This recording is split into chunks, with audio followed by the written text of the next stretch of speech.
देखिए अवधेश जी, अगर कोई काम अच्छा होता है तो उसका समर्थन करते हैं। हर चीज का विरोध करना और सरकार के खिलाफ जाना ये कोई समझदारी नहीं होती।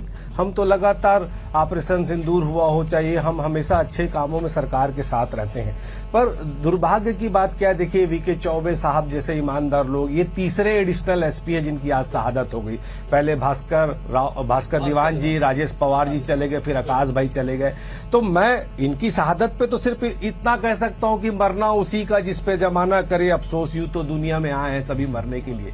पर सवाल भी खड़े होते हैं अवधेश जी, आपको ये सोचना होगा कि आपको पता होना चाहिए था कि 10 तारीख को जब भारत बंद का आह्वान हुआ है, नेशनल हाईवे के बाजू की एक खदान में रात को जेसीबी जला दी जाती है। और जेसीबी जला दी जाती है मतलब आपकी कहीं ना कहीं इंटेलिजेंस फेलियर थी कि कुछ लोग आए और जेसीबी जला के चले गए। अब वो नक्सली थे कि ठेकेदार की कोई षड्यंत्र था, इसका भी सवाल उठता है। फिर उसके बाद जब इनको पता चला, अभी तो मैं ईश्वर को बहुत बहुत विनम्र हाथ जोड़कर धन्यवाद देना चाहूंगा कि हमारे मित्र सोनल गवाल और भानु प्रताप चंद्राकर जी को ईश्वर ने बचाया। बहुत काबिल ईमानदार अफसर है, रायपुर भी रहे हैं। सोनल को तो मैं व्यक्तिगत तौर पर जानता भी हूं।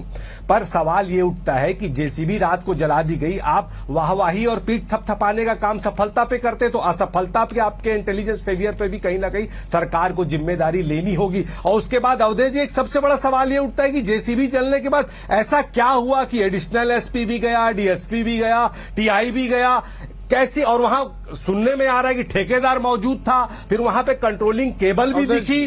राजीव जी, बहुत सेंसिटिव मामला है, ये बहस का नहीं है। सवाल उठते हैं क्योंकि एक जवान जब कहीं हमारी सुरक्षा के लिए अपनी शहादत देते, तब हम लोग चैन की नींद अपने घर में सोते। तो शहादत इतनी हल्की नहीं होती, इसमें खामी कहां रह गई? देखा, आईईडी विस्फोट हुआ है, वहां पे कंट्रोल केबल भी दिखा है, और जलने के बाद ये तीनों वहां गए थे। तो इस सारी की भी बहुत बारीकी से जांच होनी चाहिए। राजीव जी 10 सेकंड। राजीव जी